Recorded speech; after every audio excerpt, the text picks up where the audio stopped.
the in and the outs, the good, the bad, the ugly. That's what we do. You've been around long enough to know that. That's how it goes. And to imply that we should just ignore the impact that Caitlin Clark had and still continues to have on this team, this league, this sport. Nah, it doesn't work that way. Caitlin Clark's departure from the WNBA to pursue a new contract in Europe has sent shockwaves through the women's basketball world, igniting arguments about her impact, the league's future, and the emotions of WNBA stalwarts such as Sue Bird. Far be it, this is the headline, y'all. Sue Bird calls out ESPN host for, quote, hating on WNBA playoff ratings after Caitlin Clark's exit. You said, what? Why? Clark's influence on the WNBA during her debut season was nothing short of revolutionary, with her electric performances generating record-breaking viewership, increasing league attendance, and reigniting interest in female basketball. Impacting the WNBA well before this year. This is not a new thing. Sure.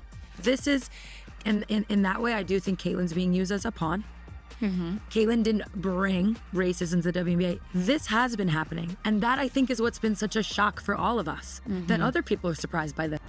However, her choice to pursue possibilities overseas has sparked a mixed reaction from the league and its officials, notably Sue Bird, whose shifting attitude on Clark's achievements has perplexed many fans. WNBA playoff viewership down now that Caitlin is out. And is that somewhat factually accurate? Yes. It's not accurate. Viewership numbers with Caitlin Clark are astronomical. She is a big draw. Yeah. She brings in all the things. We know this, we've said this. And yes, the games where she's not playing have lower viewership.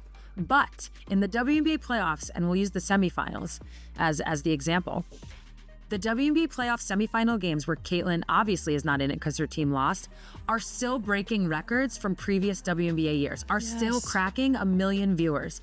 I believe the record was at like 930,000 overall viewership, but it got up to like it peaked at like 1 point something. So these numbers are still really high and they're still really meaningful and they still show and tell a story of the viewership that is being gained in the WNBA. And yet some people continue to flip that. Those people, I've seen Stephen A. Smith talk about it. I've seen Shannon Sharp talk about it. And that's what I just don't understand is they work for ESPN. So why are you hating on a product? What are we calling a product? A platform? What's it called? Product. Yeah. A product that ESPN. That they invest in. Yeah, that's where these viewership numbers are coming. Yeah, it's a business you're in. It's not that they can't. And by the way, it's not that they can't be critical of certain things. They can have their opinions, but that's where I don't understand the framing of that. That's where it loses me. 900 and something thousand people got on their devices and watched the game. Yeah, and that's we haven't even gotten into like people. the NFL Sunday of it all.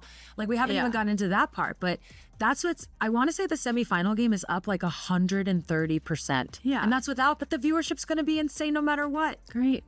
And it has nothing to do with the other players, the other teams. And that's the part that I'm really understanding. I do think with Stephen A. and with Shannon, there's an aspect of them like defending their stances on her. Like, we were right about Caitlin and this is our defense. And I still think there's something twisted there because nobody ever said that Caitlin wasn't going to be a marketing gem, a unicorn. So that's where, but that's just my take on it. Sue Bird was initially one of Clark's most vocal fans, complimenting her for the excitement she created in the WNBA and recognizing her as a game changer. Bird recognized Clark as more than just another rookie, but rather a talent with the potential to transform women's basketball. The league had an extraordinary increase in attendance, particularly while Clark was on the floor, and games involving her became must-see events, attracting viewers who had previously paid little attention to the WNBA. Attendance at Indiana Fever games increased by approximately 400% over the previous year, thanks in large part to Clark's star power. Despite these indisputable numbers, Bird's view appeared to fluctuate over the season. As reports circulated about Clark's likely relocation to Europe, Bird began to downplay the impact of his absence. Suddenly, Bird was contending that the WNBA did not require Clark to maintain its momentum, disputing accusations that viewership had dropped dramatically without him. This was a surprise reaction from someone who had previously praised Clark's ability to draw attention to the league. Fans who had praised Bird's previous support for Clark were left perplexed and angered by her change of attitude. Bird's words were not missed, and sports pundit Stephen A. Smith was quick to refute her story. Smith, a prominent booster of Clark during her debut season, stated unequivocally that her departure had a huge influence on the WNBA. He noted that viewership had plunged since Clark's departure, underscoring how the league's postseason enthusiasm had lessened without its biggest star. Smith's support of Clark underlined a deeper issue. The WNBA struggled to attract viewers and sustain its relevance in the absence of a charismatic star like Clark. I got a transition. I wasn't going to bring this up, but I saw it and then I read the article. And to be quite honest with you, I'm disgusted. I'm disgusted with Sue Bird, okay? Sue Bird, Hall of Fame caliber, Sue Bird, WNBA, college basketball. Matter of fact, one of the best people that I've ever met, or one of the best women I've ever met in professional or collegiate sports. I love her. The dispute between Bird and Smith immediately became heated, with fans and commentators taking sides. Bird insisted that the league was greater than any individual player, even Clark, who was both skilled and important. Smith's argument, bolstered by dropping ratings and attendance data, projected a different image. Without Clark, the WNBA struggled to maintain the momentum it had garnered while she was on the field. The conflict between these two viewpoints highlighted a larger issue within the league, its unwillingness to fully embrace the next generation of players. One of the most concerning parts of Bird's position was the undercurrent of envy that some fans and observers began to see. Some WNBA luminaries, notably Bird, appeared to be uneasy with Clark being the league's face. You are inaccurate. It is just that simple. What are you talking about? The story is the story, Sue Bird. What was Stephen A. Smith and Shannon guilty of exactly? Rachel Demita, another important figure in the sports world, reinforced this opinion, noting that there appeared to be opposition inside the league to enabling Clark to take center stage. Some veterans appeared to be unprepared for Clark's ascension. This jealousy was not lost on fans, who began to wonder why Bird and other WNBA luminaries weren't more supportive of Clark. Many believed that Bird, who had profited from the league's development and fan support, should have been more inclined to recognize Clark's role in rejuvenating the WNBA. Reflecting back on Caitlin Clark's rookie season, I have honestly never seen a company fumble the bag so hard like the WNBA fumbled Caitlin Clark. Instead, Bird's remarks came out as condescending, as if she was attempting to downplay Clark's efforts in order to preserve the reputation of the league's elder generation of players. The fact was that Caitlin Clark had altered the WNBA in ways that few athletes had before her. Her ability to captivate large crowds, both in person and on television, was unparalleled. During her games, the WNBA had record viewership, with one contest garnering an amazing 1.8 million viewers, even more than NFL games. Without her, the numbers plummeted considerably, as Smith and others pointed out. She admitted to the success that is Caitlin Clark and that this organization has not seen this kind of influx and fandom and viewership and all of these things. And she also said that she wants to keep the fans happy and she understands how important they are and she understands the opportunity. Clark's departure had an influence not just on viewership, but also on the league's general enthusiasm and energy levels. The playoffs, which had been hotly anticipated with Clark in the mix, lost much of their allure once she was eliminated. Fans who had turned in particularly to see Clark play were suddenly dissatisfied, and the reduction in interest was noticeable. For a league that has long failed to attain the same degree of attention and financial success as men's sports, losing a talent like Clark was a crushing blow. And that's what makes Caitlin Clark so dangerous. That's what makes Caitlin Clark worthy of destruction. Because Caitlin Clark is proving just the opposite. No, leave these women alone. Let these women compete amongst themselves. And eventually, a superstar will emerge. And one has. Her name is Caitlin Clark. What made the situation even more aggravating for Clark's admirers was that her relocation to Europe appeared to be a direct result of the WNBA's inability to recognize her abilities. Throughout her first season, Clark was targeted on the court for hard play and severe fouling, but the league and its officials did nothing to defend her. The infamous eye poke incident during one of her postseason games exemplified the type of abuse she received, with no serious consequences for her opponents.